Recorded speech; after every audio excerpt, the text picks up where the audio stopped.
Hi, I'm an addict named Blake. I guess I'd like to start by thanking the programming committee to invite me to come up here and share my story. It's always a privilege and an honor and scary as shit every time. So, if I can just get out of my own way and let my higher power speak through me, so you guys can hear the real message instead of my ego, that'd be good. So I'm going to take just a quick moment of silence so I can try to have that happen. So just bear with me for a second. Thanks.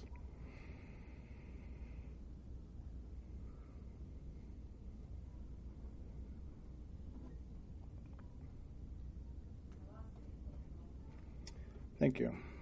I guess the first thing or the second thing I want to say is I don't represent Narcotics Anonymous in any way, man. I'm just a member, and I have a story, one of thousands, and I represent the possibilities that we have here when we come here and we follow some of the principles that NA has to offer. My story is just one of thousands. It talks about in our basic text that there's no model for a recovering addict. I'm sure I break the mold of what some people have a perception of a recovering addict, and I didn't have a concept of what that was when I got here, so I couldn't. We're talking about life beyond our wildest dreams, right? Like that's the theme of the convention. I didn't have any kind of perception of any kind of dream of what life in recovery was going to be like at all, I had some perceptions of life, that I couldn't imagine. I was living the life that I couldn't imagine when I was using, and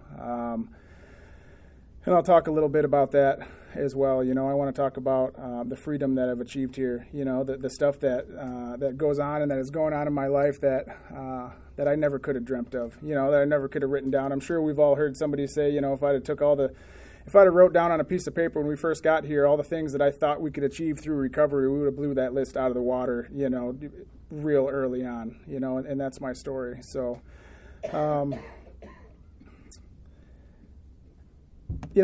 life beyond our wildest dreams. I was thinking about what I want to share in that, man, and I can talk for hours and hours and hours and hours about how grateful I am for my life, but I think I need to back up and talk about the life that I never could have imagined, and that was the life of active addiction, so I'll talk a little bit about that now. I was, remember the first time I used, I got sick, and I thought that was cool, and the second time I used, I blacked out, and I thought that was awesome. Like, I just thought that's what it was about, I didn't really ease myself into it. From day one, from the first time I picked up, I was sold, like that was what I was going to do because it was, because it worked, I felt different. I didn't feel like I felt like I did before I picked up, and I liked that. I couldn't identify or tell you how I felt before I started using because I never learned that. I never learned what fear was and what shame was and what insecurity was. I never learned what pride was, and what ego was. All I knew is that I didn't like the way I felt, and I wanted to feel different.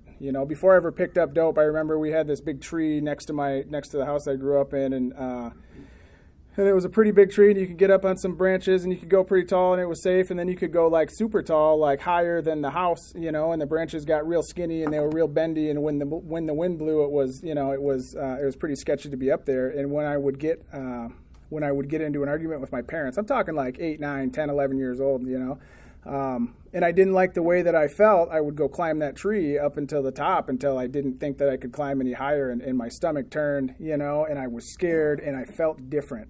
And I liked that, I didn't feel better, I don't think that's what drugs did for me a lot of the time. It wasn't about feeling better. It was about feeling different. It was about being able to control the way that I felt inside because I didn't have any other means of doing that, So I found dope, and I got to feel different, man, at the drop of a dime, anytime I wanted to, not always better, but just different. And I used with impunity for a lot of years when I was younger, and it was a lot of fun, and it was a lot of carelessness, and there wasn't a lot of consequence to it until there was, remember when I was like, 15, 16, 17, I had some friends that got caught up in some stuff, and they were on probation, and they had to go blow in the little tube every morning. I remember thinking, I'm never going to be that guy, man. Those guys don't, that's a life that I couldn't imagine, having to wake up in the morning and go blow in a tube because I got to go to court, and maybe go to jail. Like, that's not where I came from, that was never going to be me. I was just having fun, until I was that guy. Until I had to wake up and blow in the tube and figure out how to pass the PBT the next morning and how to pass the drug test, even though I was using, like, as I'm walking in to go take the drug test. It's amazing how quickly that life that I couldn't imagine becomes my life. I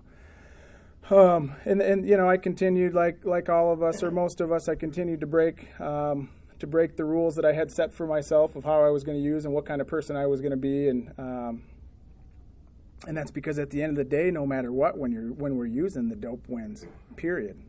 That's my experience. I haven't found one thing that could overpower that obsession and compulsion that we feel when we're using ever. From the time I started until the time that I stopped, the dope always won. So I could set all the guidelines and parameters of what my life was going to be and what the life that I imagined was going to be. Without. It didn't matter. So, so I get a little older and I went to my first treatment center because the consequences that I was talking about didn't feel good anymore. I wasn't comfortable in jail anymore. I was starting to miss some stuff when I got locked up because of the consequences of my using. I've never been in trouble with the law or going to jail because of something different than something that was related to my addiction. You know what I'm saying? Directly related to using. So I thought I'd go to a rehab, or the judge thought I should go to a rehab when I was like 19, man, and that was cool. I went into this place and they started to teach me a little bit about my feelings and a little bit about how I should act and maybe why I act the way that I do. And we talked about, some of my childhood and some of the goals that I wanted to do and some of the life that I wanted. And I thought that was pretty cool, man. And they took us to some 12-step meetings, and we went to 2 different kinds. I remember going to NA and thinking that these people, I don't fit in with these people. You know what I'm saying? Like, these people are real and they got tattoos, and they say fuck when they share at meetings, and then they laugh and like they're talking about who they are for real, They're talking about how they messed up yesterday, and how they don't always live by spiritual principles, even though they try, And all I heard was we don't do drugs anymore, and we're still screwed up, because that's all I wanted to hear, So I decided to go to this other fellowship where it was like a little bit more wholesome, and like a little bit more professional, I thought, and and I'm not talking about any fellowship as a whole. I guess I'm talking about the meetings I went to where everybody was fine all the time, and like there was never any problem and everybody had a smile on their face, right? And like we stopped using, so like we're good now, and that's what I wanted to do. I wanted to just stop using, and I wanted everything to be good now, right?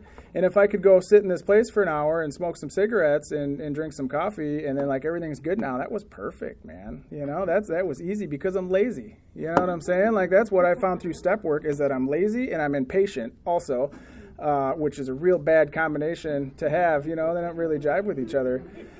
So I went to this other place and I worked all 12 steps in like, a day or a week or something like that. And that was cool, and that was cool. And that works for some people, it really does. Like, I'm a member of Narcotics Anonymous, and this is my program. This is where I found freedom, but we don't have the monopoly on recovery. This is just where I have found the only place that I can recover. Addicts like me, this is where I belong.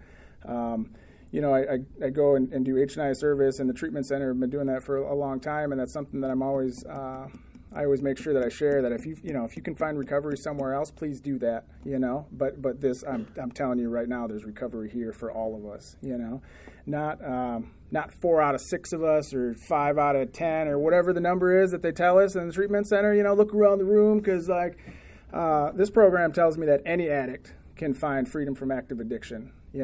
Any one of us. That means every single one of us. And I find hope in that. So I'm living this life now that I imagined, where I can stop using drugs and start to have a productive life, right? And like I thought that I went to treatment and I went to some meetings and I worked these steps, in a expedited fashion.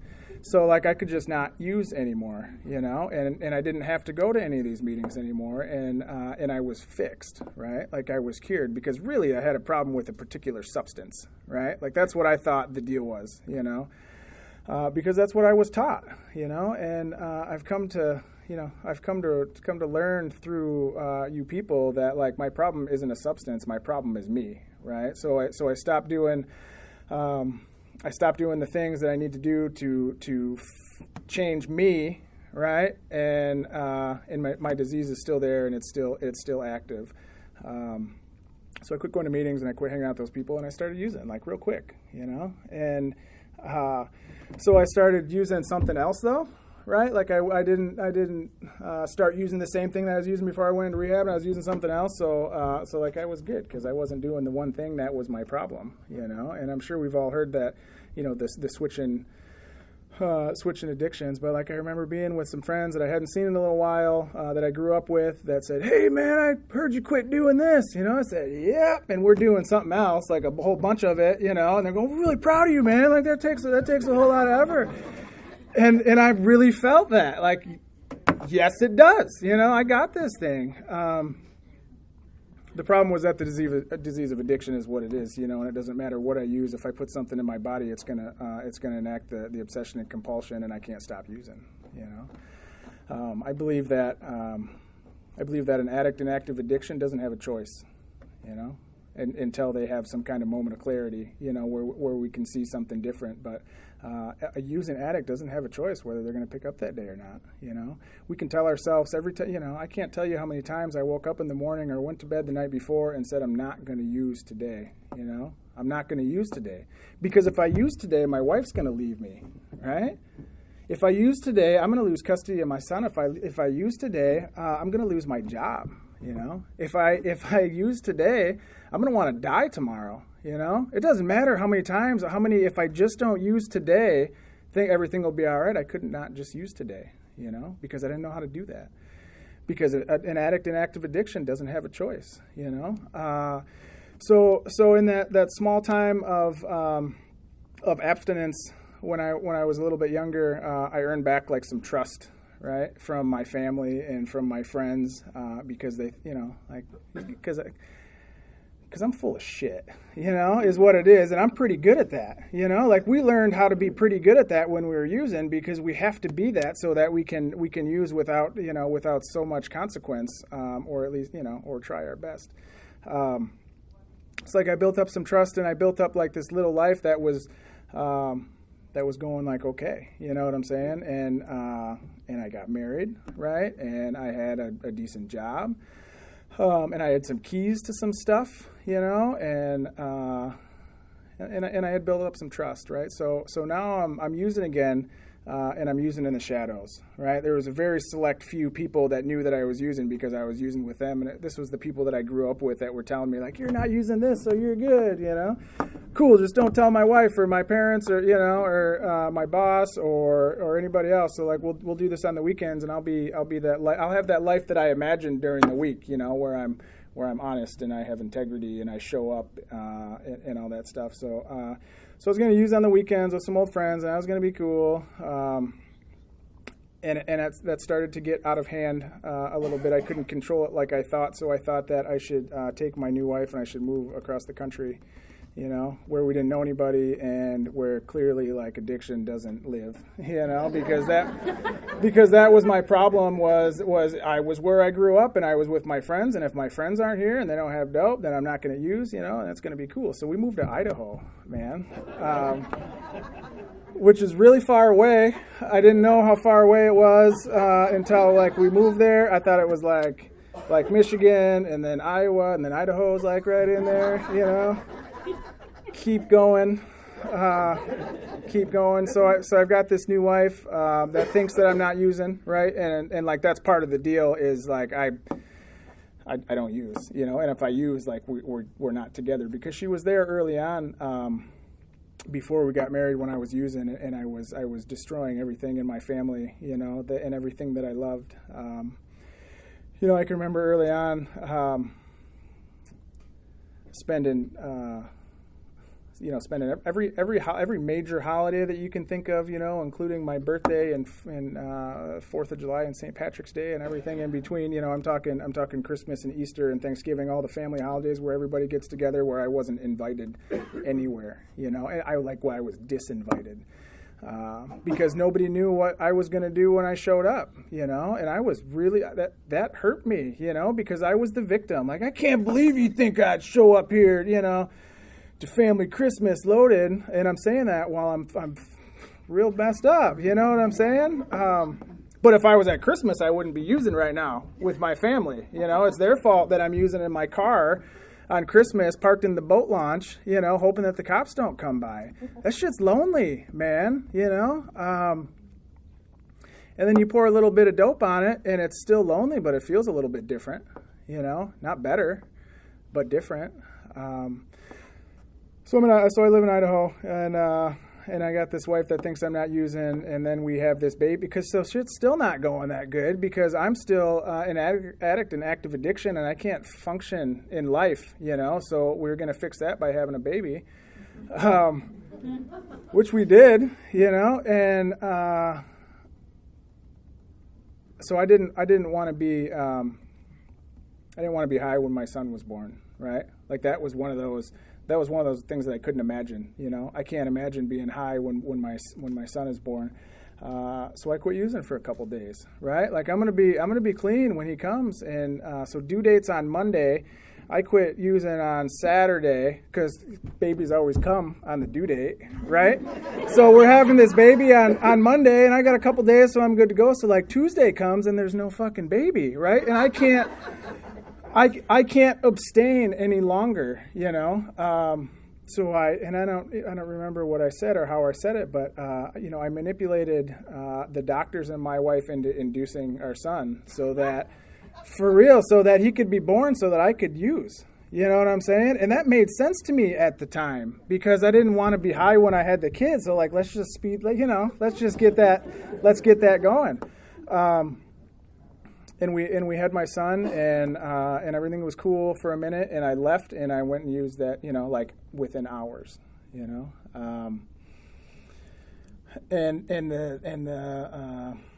the way that I feel when I'm using and I'm hiding it is I can't connect with anything or anybody, because I'm alone and I'm by myself. There's a lot of stuff from the first 6 or 9 months of my son's life that I just don't remember, and that's because I didn't have a choice, right? Like I was using, and I couldn't not. My kid was like 3, his mom was telling him, like the things that she remembers about when he was a little baby and he was loving this, and he goes, "Dad, do you remember this?" All I could do was cry, All I could do was weep because I don't remember the first, I just don't. I was there, but I wasn't there, and that's something that kept me using for a while, was the shame and the guilt from that, because that was a life I couldn't imagine, I couldn't imagine having to leave, having to skip. I couldn't imagine the dope being more important than anything in the world, including but not limited to my child, because that's not the plan that I had. So we keep going a little bit further, and my life's falling apart, and my wife is getting a little bit hip to that, and she declared that she was gonna leave, and I declared, good, you should go, because now I can use without restriction, and I still played the martyr and the victim, like, how dare you think this? But really, go away, because I can't use like I want to, man. That's shit that I never thought that I would walk away from my family so that I could use. That's not the life that I had imagined. That's a life beyond my wildest dreams, right there. Really, we were still going to do the custody thing, and and I was going to get like my fair share or whatever until that went away too, because it was take a drug test or give up custody, and my baby son was gone, and again I was relieved, because I didn't have to put him in the high chair in the bathroom anymore, and throw some Cheerios down there so that I could go use, I didn't have to take him with me to get dope anymore, and leave him in the car and run inside to a place that I shouldn't have been, let alone, a 6-month-old baby, with full intentions of sliding dope in his diaper if we got pulled over, because that's who I was, man. That's who I had become, I remember looking at parents that had children in the house when we were using and thinking, are you fucking kidding me, man? Like, what a shitty... Here's what happened is that was a shitty person, and they had a baby, and now they're shitty parents, I come to find that that we're not shitty people and shitty parents. Like we get caught up, and the disease of addiction takes hold of our life and of our soul, and we don't have a choice. It took me a long time to be able to say out loud that I did those things with my son. Like some years and like some steps, and some crying and some talking, and some hearing some other people saying, yeah, I did that. I thought I was the only person in the world that had taken my son into a dope house, so like I couldn't share about that here, until I shared about that, and you guys said, yeah, I was the dope house, and I got 4 kids that help package that shit, and it's not okay that we did that, but it's so, we don't have to do that anymore,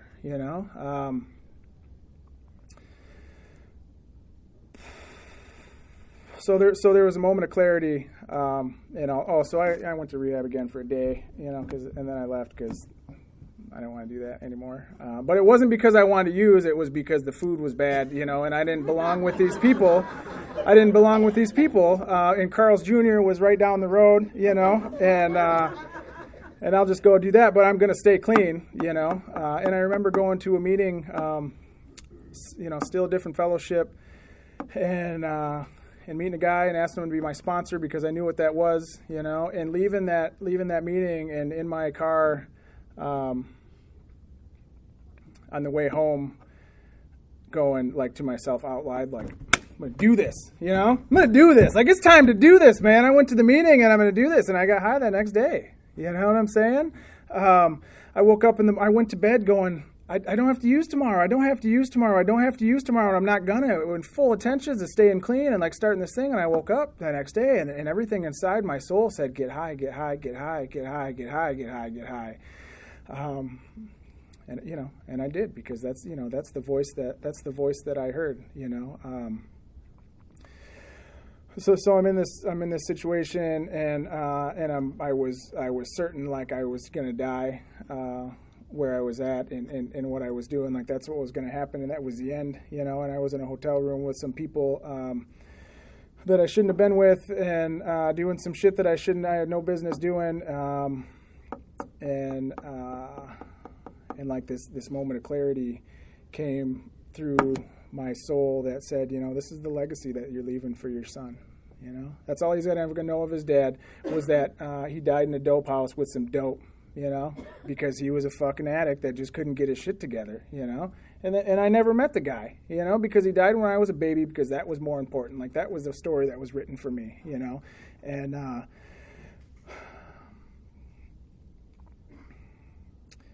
didn't want that to be it. You know what I'm saying? That's not what I wanted to leave.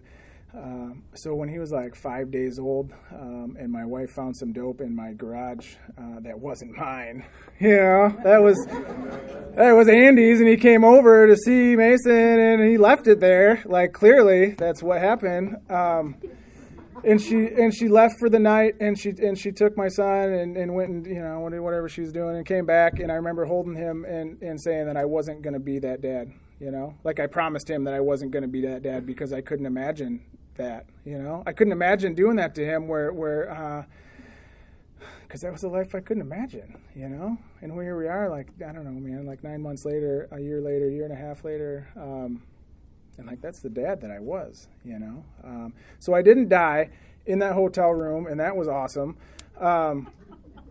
but I couldn't be where I was at anymore. Like, so I needed to do something different. So, real long story short, I got here. I came back to Traverse City where, I'm using a lot of time. Casey, I might get you to one. We'll get to the rest of it here real shortly. I had a chance to find some recovery, right? So like we had that moment of clarity that I think we only have a limited amount of, chickens only have so many eggs that they're going to produce, right? And I think that addicts only have a certain amount of moments of clarity where we have an opportunity to break the cycle and find some freedom, right? So I started coming to NA, and I still didn't belong here because I didn't want to say I'm an addict named Blake. I wanted to say I'm this kind of addict named Blake, which is different than you guys, because I use like this and I use these drugs and this is what I did, and I'm different than you, but like I'll come and let you guys show me the way. And someone told me that we don't give a shit what you used or how much you used or how much of an addict that you were or you think that you were. We're like you, and we've been through what you've been through, and we came out on the other side of it clean, So that's what got me to come, is that you guys knew what I had been through, and what got me to stay was that you guys knew what I had been through, and you went through what I had been through, and you came out on the other side clean, and you were still clean, and you had this life that I couldn't imagine, I knew this dude before I moved to Idaho that I met, and we were both, like real new in recovery, and I came back like 7 or 8 years later, and he was still clean, and he still had the same girlfriend, and he still had the same job, and he still lived in the same place, right? And he still had the same softball bat, like drove the same car, and that was a life that I couldn't imagine, man. Is like some consistency in life, right? Like some regularity. And I knew that that's what I needed and that's what I wanted. So I asked him to be my sponsor, I've never had a relationship with anybody in my entire life like I had with that man. And he's not my sponsor anymore, but that rings true to this day. I believe that when we're new and we're desperate and we're early and we're raw, we can form relationships like we can't form any other time in our lives. And that was the relationship that I formed. I'm certain that I wouldn't be clean today without him. And I love him for that. That was the first man that I was ever able to get intimate with without feeling judged. Father included, you know what I'm saying? I could tell my dad some shit growing up, and I could get some real judgment back from that. And I learned right there that we can't tell people how we really feel, because that's not acceptable unless it's the way that they think that we should feel, Early recovery for me was tough. First time I ever wanted to die was when I was in early recovery, clean, not using drugs. Because it talks about in our literature that we can no longer live with or without the use of drugs, right? So we all know why we can't live with the use of drugs, and now I still have to feel all that stuff that I was feeling when I was using, plus feel all the stuff from all the damage and the wreckage that I had caused, and I can't pour dope on it, right? Like that's hard, But I was able to work through that stuff with some people that really loved me. For who I was, in this program, because when they got here, somebody loved them for who they were, and when they got here, somebody loved them for who they were, People told me that it was going to be okay, and if I keep coming, and I don't use and I don't make it worse, things will be okay, I remember being real early in recovery and whining because I was like 30 days clean, and my ex-wife my now ex-wife wouldn't let me see my son, but I got 30 days clean, and that's unacceptable. And I think that I've earned that, and a guy told me to trust the process and not make it worse, and that's something that I've held on to until today. If I can trust the process and do my part and not make it worse, there's nothing that can't get better in this program as long as we don't use, So I got here and I was, I was homeless and I was unemployed and unemployable, and I was freshly divorced, and I had no custody of my son. I didn't have a desire to live anymore. I didn't have any hope that it would get any better. I didn't have any integrity, right? I didn't have any honesty. I didn't have any self-worth. That's who I was when I got here.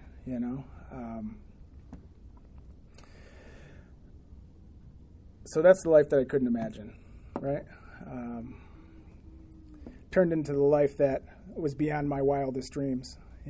When I was in treatment in 2010, and the counselor told me to write down 10 things that I love. I looked at her and said, "You're fucking crazy. Like, nobody loves 10 things. Nobody loves 10 things, I love to get high, I love that.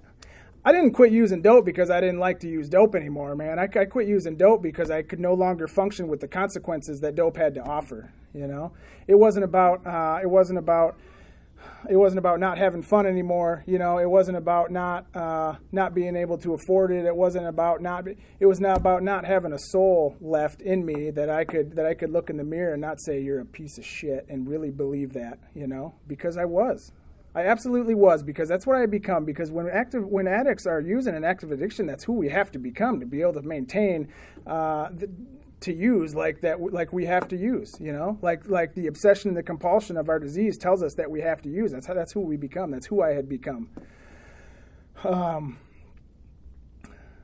through working some steps, my sponsor told me you don't have to be that guy anymore. You don't have to have that life that you couldn't have imagined. You can have that life that's beyond your wildest dreams, So keep coming and do some work, Do what we did if you want what we have, is the message that he gave me, to the best of my ability,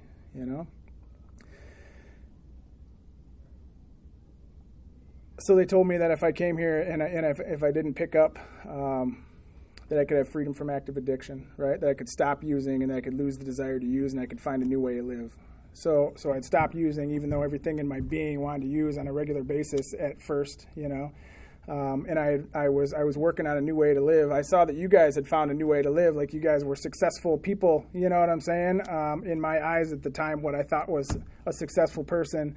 And you guys had cars and jobs and families, and like you were happy and people liked you and trusted you and respected you. And like I was on board with, I could have that too, I could find a new way of life, but I was never gonna lose the desire to use. Like, that just wasn't in the cards. Like, that was the trade-off for me, was that I could have this new way of life, but I just have to suffer through the obsession that I had for the rest of my life. And that was, I'd probably do that, man. I called my sponsor and said, if I still feel this way in 5 years, I'm going to use.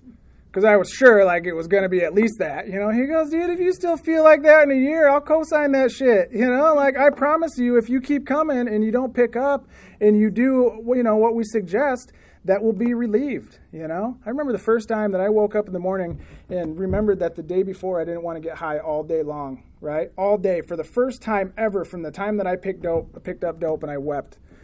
Because that was freedom like I'd never felt before, That's because I came here and instead of pouring dope on shit, I poured spiritual principles on top of things, and things got better, I didn't have to make things worse. And then I wanted to use the next day, right?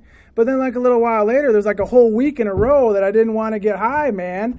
And that was, again, something that I'd never felt before. I haven't had the desire to use drugs in years. If you've never felt that freedom, if you're new and you've never felt that freedom, I mean that. I do not have the desire to use drugs today. I don't have that obsession and I don't have that compulsion. And that's available to us all, All we've got to do is we've got to come here and we've got to not use and we've got to take some suggestions and ask for help, And if we come here and we use, we can come back. Man, I know a lot of people that came here and left and used and came here and left and used and came here and left and then came back, and they've been clean for years. And they have a life like we could beyond our wildest dreams, I know a lot of people that came here and used and come here and used and come here and used and then went and used and they're dead, because that's the reality of this. We only have so many eggs in our chicken, there's only so many moments of clarity that we have. And I don't know when they're going to run out, man. I don't know when my wife's chicken's going to lay its last egg and I got to cook it, or let it die of old age because she's never going to let me eat those chickens. But that's okay,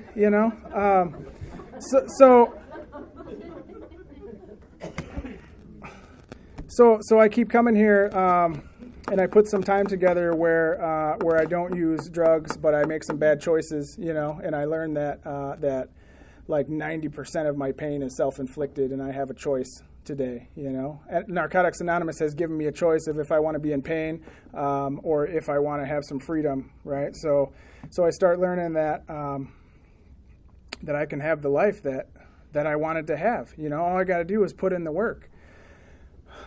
So now we get to talk about the life beyond my wildest dreams, right? We talked about the life that I couldn't imagine, you know, who we become when we're using and who we have to become to maintain. Nobody told me that I had specifically the life that I had today, but you told me I can do whatever I want, you know. At the bare minimum, if we come here, right, and we ask for help and we do some of the suggestions that are offered here, the guidelines that are set up for us, if we do bare minimum, we can not use drugs, we can stop using, we can lose the desire to use, and we can find a new way to live. It's, you know, it's to the moon after that, man. That's bare minimum, and that's pretty good, right? Like for addicts like us, if we can stop using and not want to get high anymore, that's good enough for me. You know, that promise is good enough for me, but it's that last part, that new way to live. Today, So I got divorced in rehab, right? And this woman that I loved and love more than anything in the world, who I hurt more than anybody in the world, like that was never repairable. That relationship was never repairable. Narcotics Anonymous taught me how to be a co-parent, right? Like taught me how to have a relationship with this woman, so that I could have a relationship with my son, and you know, and show an example of love with him. And that's just how it was going to be, you know, like we were going to be co-parents and we were going to get along and it was going to be fine. Because like, that's the life that I could imagine, you know. We've been married for 2 years now, you know, again, for the second time. Like that's my second wife, you know what I'm saying? And my second wife is way better than my first wife for one reason only, you know. It's because we have an honest relationship that I learned how to have by coming here, right? Like I learned how to be vulnerable, and how to have some integrity, and how to show up when I say I was going to show up, and when I fuck up, right? Like when I do something that I didn't mean to do, I can say, hey man, I screwed up, and I'm sorry, and I'll try to do better, you know. What can I do to be a better husband? You know, what can I do to be a better father? What can I do to be a better friend? What can I do to be a better employee? What can I do to be a better employer? You know, what can I do to be better? Because I don't know, you know, I haven't arrived at anything at all. You know what I'm saying? I've come to a point in my journey where I'm comfortable with who I am, but I haven't arrived at anything. Like I'm not done. You know what I'm saying? And that's part of what I've learned here.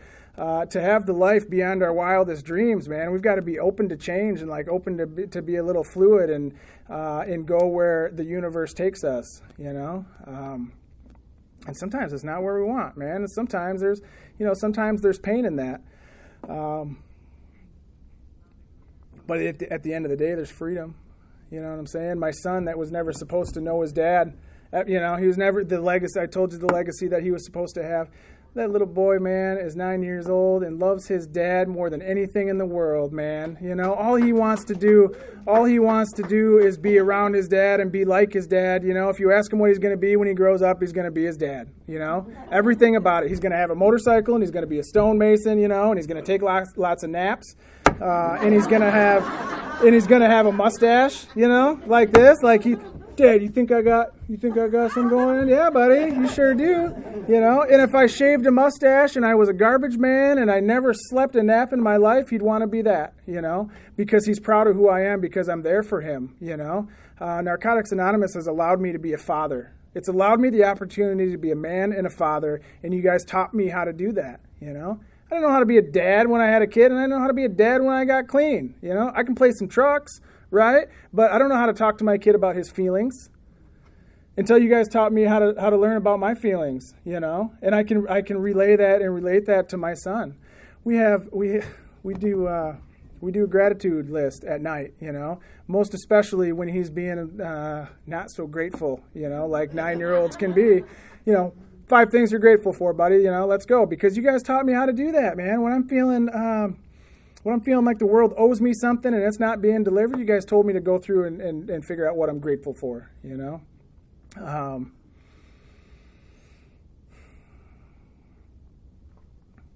I was the employee that would steal your shit, you know. And I would go in the bathroom and figure out that I can't use the way that I want to use at work, so I'm going to find a good reason to go home, But you kind of liked me, right? Because I was a nice guy and whatever, so you'd let me get away with that, I was the kind of employee that stole hours, I was the kind of employee that didn't give a shit about the company or the job or all I cared for was myself, You guys taught me how to work hard for somebody else because that's my job, Because I told them I would work hard for them, you guys taught me how to do that and told me that even if I don't like, what I'm doing or how much you're paying me or if I said I was going to do that, I need to do that. And if I don't like it, I can change it, right? And go do something better. So I didn't like working for somebody else anymore, I didn't like being an employee because mostly my ego at the time, truth be told. But somebody said, well, then go do something else, man. Go do it by yourself. You think you can do a better job, go do that. And I said, I didn't know how to go and start anything, man. I've never started and finished anything in my entire life, ever, because it got hard and because I'm lazy and I'm impatient, right? So through step work, I learned that I was lazy and I was impatient, and I didn't have to be those things, And today I went from being the employer, unemployed and unemployable to owning a successful business that I love, where I employ other people, where I get keys to stuff again, and people give me money because I tell them I'm going to do something, Hey, I'm going to do this in a little while and I haven't done it yet, but can I have some money? Yeah, you can. And that's not because Narcotics Anonymous called them and say, hey, listen, this is NA, and we know Blake, and we live by these spiritual principles, and he won't steal from you, so go ahead, and holler at your boy and give him, It's because you guys taught me how to act in a way where that's just what I do, where I can be trustworthy and I can be honest, and I can have integrity and I can do what I say I'm going to do no matter what, And if I can't, I can call you first and say, hey, man, I know I said I was going to do that, but I'm not going to be able to do that. How can we make this better? How can we make this work, right? Because that's what integrity is to me, That's something that I learned here. That's a life beyond my wildest dreams, man. Where I could wake up in the morning and not have to go, oh, man, I hope I don't run into this guy today, I hope this dude don't call. Maybe I should get a new phone number. Let me think about this before I say this so I know it's true. So I could I could take everybody in my life today, right? Everybody that I know, people I work for, people I work with, my family, my parents, my friends, my son's teacher, you know what I'm saying? The guy that calls me if I don't pay my bill, I could put all those people in a room today, in this room, right? And walk out the door and not have to worry about who's going to say what to who, right? That's not freedom we had when we were using. That's not freedom, You remember having to manage all the balls and all the plates on the little spinner things, man, and I can't go over here and, hey, what are you talking to him for? Come here, let me show you something over here, because you can't know what he knows, that you don't know. I can do that today. That's freedom, man. That's freedom that only this program can offer us, And it's not because you guys do that. It's because you guys taught me how to live in a way that allows my life to be like that. That's life beyond my wildest dreams, man. Almost there. That was great. All right.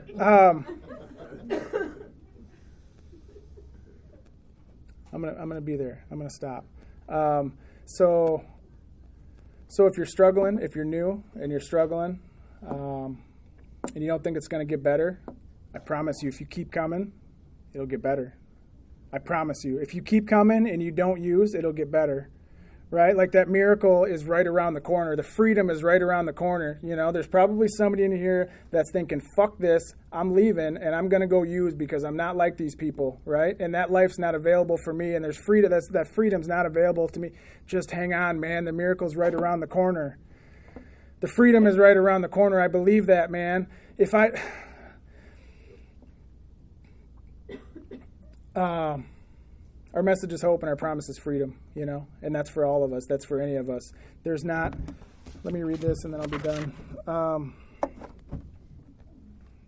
we were very fortunate to have had this program before very people recognized that addiction was a disease. Recovery was only a dream.